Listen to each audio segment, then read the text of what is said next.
Oi, eu sou a Luciana Renoir e esse é o Madrona Talks.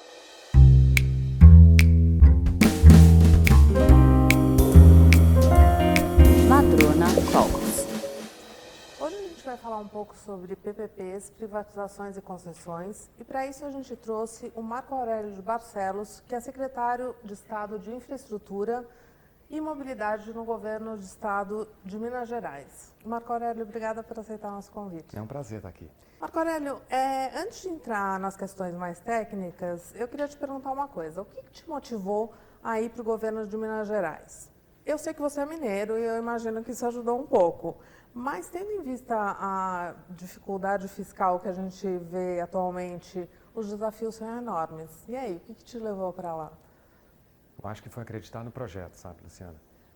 A proposta que eles me fizeram foi: você vai ter autonomia, você vai montar a agenda de infraestrutura, use o que há de melhor.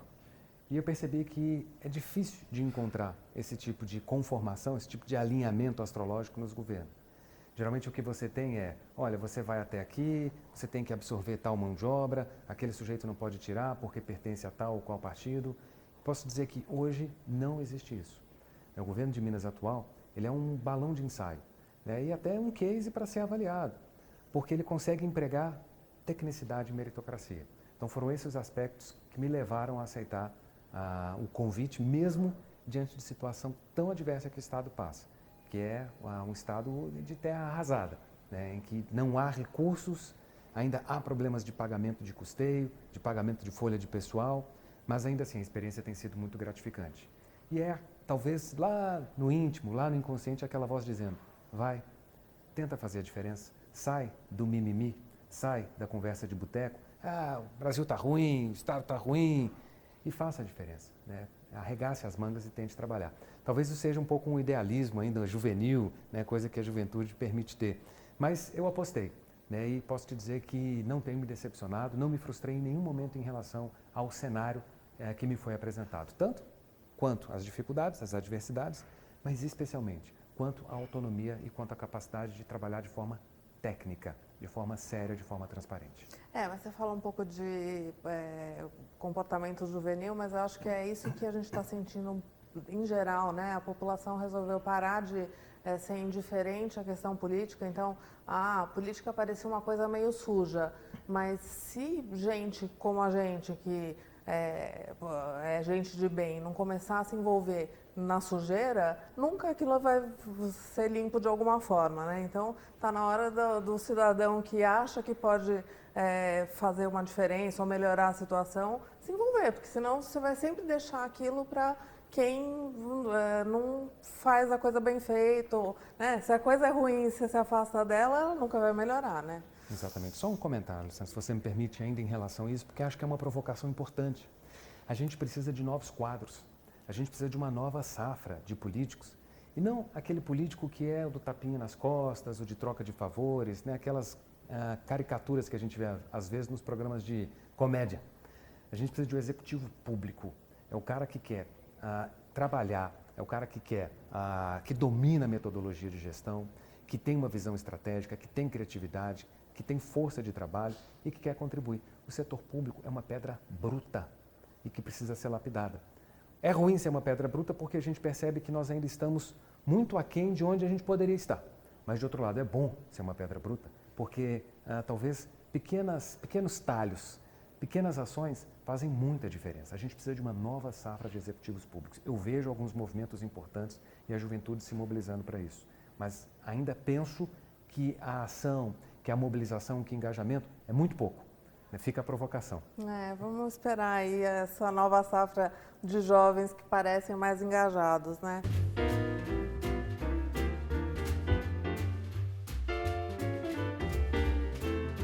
Mas agora falando um pouquinho do programa de governo de Minas Gerais, né, e a sua gestão. Vocês lançaram aí um grande programa de concessão rodoviária e eu vi uns números bastante expressivos na ordem de 7 bi, é isso mesmo? É isso mesmo. E os estudos já estão prontos? Qual é a expectativa de publicação dos editais? Essa é a pergunta que sempre me fazem. Cadê os editais, né? Quando vai ser a contratação? Isso. Mas qual que é um dos problemas que a gente diagnosticou no estado de Minas? Eu acho que isso é um dos problemas endêmicos na maioria dos estados, na maioria dos municípios, E já foi um problema no governo federal. Hoje não é. Tanto que a gente testemunha um conjunto de ações que vêm sendo implementadas no setor de infraestrutura sem precedentes. Nunca tivemos um volume tão grande de oportunidades, tão grande de editais publicados. Por quê? Isso se traduz, isso reflete nada mais, nada menos do que o esforço pretérito de planejamento. Então, no passado, as mesmas pessoas que hoje estão à frente do assunto infraestrutura já vinham trabalhando no planejamento, no pensar estratégico sobre quais eram os projetos que no âmbito nacional deveriam ser cogitados, deveriam ser estruturados, deveriam ser levados à licitação. E o resultado está aí.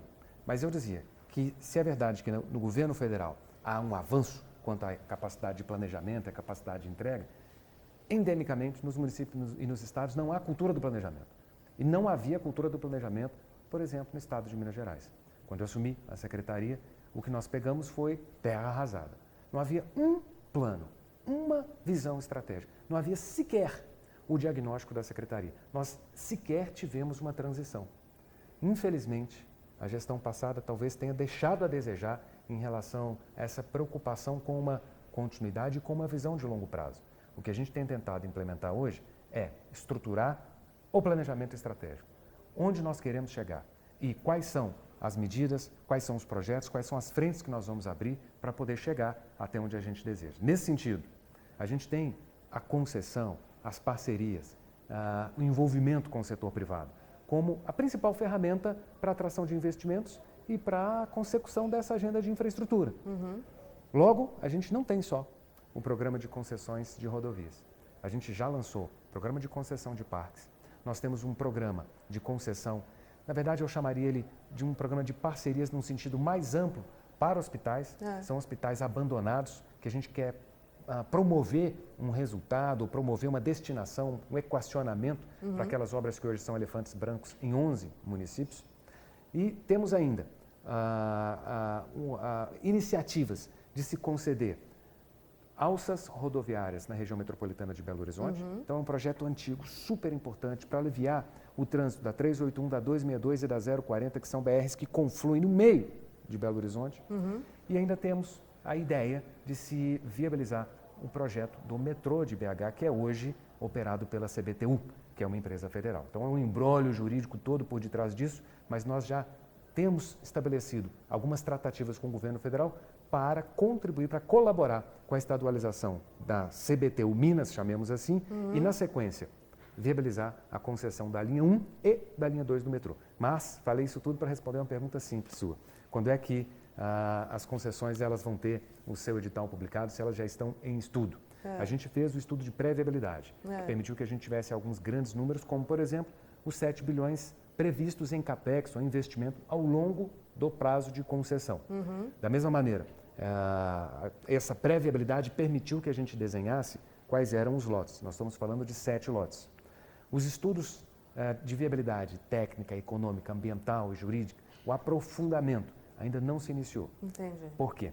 Nós batalhávamos para conseguir os recursos para contratar os nossos consultores. E hoje nós estamos em negociação, até mesmo com o BNDES, com a EPL, para ver se, dentre outras possíveis alternativas, eles nos auxiliem com esses VTAs. Né? Não preciso dizer aqui da experiência, da expertise tanto do BNDES quanto da EPL. Lógico. Mas, dado esse cenário, a nossa estimativa é de que no final de 2020, início de 2021, nós tenhamos os 2 primeiros contratos dos 7 lotes, os 2 primeiros contratos assinados. Entendi.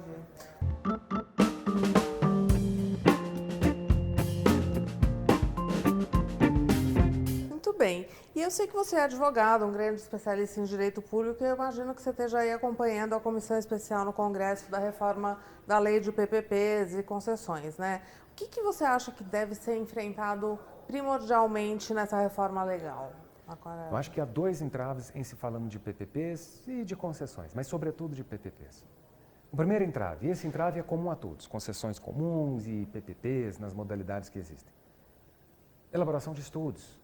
E é uma pena, né, que a terceira iniciativa, a terceira tentativa de trazer uma solução para esse problema tenha novamente falhado. A que eu me refiro? Existe um tal de processo de colação, que era uma metodologia específica de contratação de empresas de consultoria de estudos que era autorizada para o BNDES. O BNDES podia, a partir, né, dessa proposição legal, fazer uma contratação um pouco mais expedita e, ao mesmo tempo, garantir qualidade por parte dos proponentes, por parte daqueles potenciais consultores selecionados. Mas isso veio na MP 727, lá atrás, em 2016, veio na conversão da MP 727, na tentativa, né, de se transformar isso em lei, caiu, e mais recentemente na medida provisória número 882, que inclusive alterava a estrutura do programa de parcerias de investimento, e caiu. É uma pena, porque agora nós voltamos para as mecânicas tradicionais de contratação da Lei 8666, da Lei Geral de Contratações, para consultores. Isso é ruim. O BNDES, por exemplo, se aventurou em fazer pregões há algum tempo atrás para esse tipo de contratação, com enormes deságios, com descontos muito grandes e com um certo ceticismo. Pelo menos eu nutria esse ceticismo quanto à capacidade daqueles consultores que afundavam o preço de entregar algo de qualidade. Entendi. O processo de colação era uma alternativa e eu acho que, finalmente, numa discussão sobre a alteração da lei de PPPs, da lei de concessões, nós precisamos criar métodos, fórmulas de se contratarem consultores de maneira mais célere, de maneira mais expedita, de maneira mais controlada, com foco, sobretudo, na capacidade técnica daqueles participantes. Esse é o primeiro. O que é o processo de colação exatamente? Ele emula o que seria um shortlist que é utilizado hoje em agências multilaterais, o Banco Interamericano de Desenvolvimento, o Banco Mundial. Eles não abrem um edital para que todos quanto queiram apareçam. Há uma filtragem prévia. E essa filtragem prévia se traduz nessa lista curta. Como é que é feita a montagem dessa lista curta? Há todo um racional. Há um histórico de outros consultores ou de consultores que prestaram serviços no passado. Há referências que são adotadas junto ao mercado.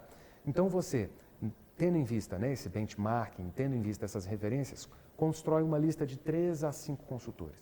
Mas o que importa é, esses 3 ou 5 consultores, ou grupos de consultores, ou consórcios de empresas, elas de antemão são consideradas tecnicamente habilitadas. Entendi. Porque eu já fiz a prévia escolha com base nesse referencial. Então E é a o partir- próprio poder público que apresenta os seus 3 ou 5 consultores e é com base nisso que eles aí vão apresentar Exato. os seus melhores preços. Já é o que acontece na iniciativa privada, né? Os meus clientes pedem proposta para mim e para mais 3 ou 4 Exato. concorrentes e acabam escolhendo pelo preço. Exato. A maioria E das a vezes. ideia, evidentemente, é que você não encaminhe pedidos de propostas para Quem eu não concorrentes queira contratar, isso, que não exatamente. sejam habilitados. Entendi. Então, essa é uma das medidas. Mas eu dizia, são 2 as propostas que deveriam vingar nessa reforma de lei de PPPs e de concessões. E aí eu vou falar especificamente para o caso das parcerias público-privado, né, que dependem de recursos públicos para fazer com que o projeto pare de pé, né, ou via complementação de tarifa ou pagamento público direto, que é um caso de uma PPP de penitenciária, como nós temos no estado de Minas Gerais. Qual que é o problema que existe? Né, os especialistas vão logo conseguir identificar. Garantias. Então, o poder público fala que tem condições de contratar, vou usar de novo o exemplo da penitenciária. Vem aqui, parceiro privado, faça essa penitenciária. Mas quem vai fazer a obra? Você. E quem vai arrumar o dinheiro da obra? Ué, é você também. Tá, e depois como é que eu vou receber? Não, presta o serviço, né, acolhe os sentenciados, oferece os serviços aí de hotelaria, que que não deixa de ser verdade em relação ao presídio, e eu vou te pagar por vaga disponibilizada e por vaga ocupada. Tá. E aí eu vou ficar recebendo isso durante quanto tempo? Os 35 anos. Não, você está de brincadeira comigo. 35 anos, nem você vai estar mais aqui. Como é que eu vou garantir que esses pagamentos vão ocorrer? E geralmente o que acontece é que os pagamentos, eles não ocorrem. Ou eles atrasam, ou há mudanças unilaterais do contrato. Para evitar que aquele parceiro privado fique exposto durante todo esse período, nutrindo a expectativa de que vai receber para compensar os investimentos que ele fez, é que se fala em garantias. Mas que garantias são essas? É difícil de arrumar, porque os municípios, os estados, eventualmente a própria União, não tem liquidez, não tem ativos suficientes para se alocar nesses projetos. Uma das alternativas poderia ser, vinculação de recursos, vinculação de recebíveis, fundos de participação. Há hoje um imbróglio jurídico em virtude de uma decisão do Supremo Tribunal Federal sobre a possibilidade ou não de se vincularem esses fundos, fundos de participação do município, fundos de participação dos estados e outros recebíveis que o poder público tivesse. Se a gente conseguisse equacionar esse problema, nós abriríamos as porteiras para alguns projetos importantes. E mais ainda, talvez esse seria um terceiro ponto, que mereceria ser tratado nessas mudanças sobre a lei de PPPs, novamente eu falo aqui de PPPs especificamente, eu me refiro à questão do cálculo ou da consolidação de um desses contratos no endividamento do Estado ou do município. Há toda uma mecânica um pouco complexa de tratamento de riscos para você saber se, no caso de um hospital, no caso de uma penitenciária, aqueles valores que eu assumo junto ao parceiro privado, eles precisam ser registrados como dívida no meu passivo. Então é como se eu pegasse o somatório de todas aquelas contraprestações ao longo de todos os anos, já trouxesse a valor presente e colocasse isso no meu balanço a título de endividamento. Qual o problema?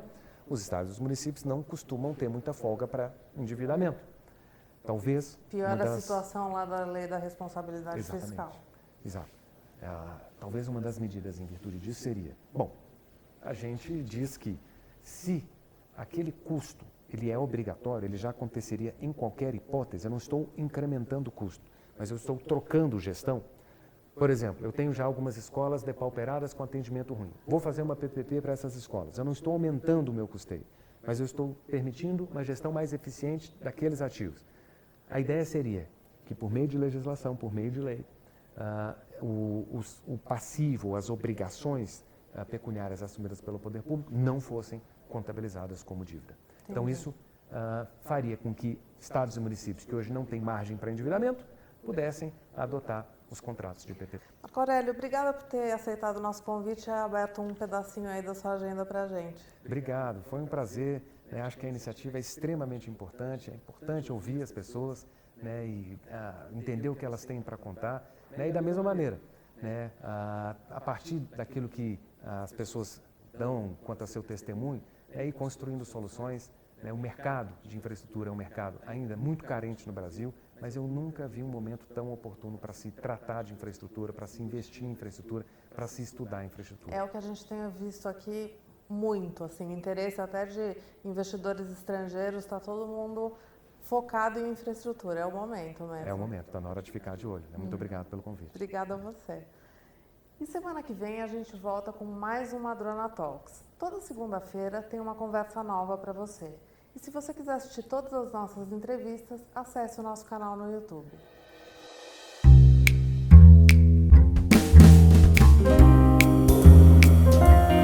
Madrona Talks.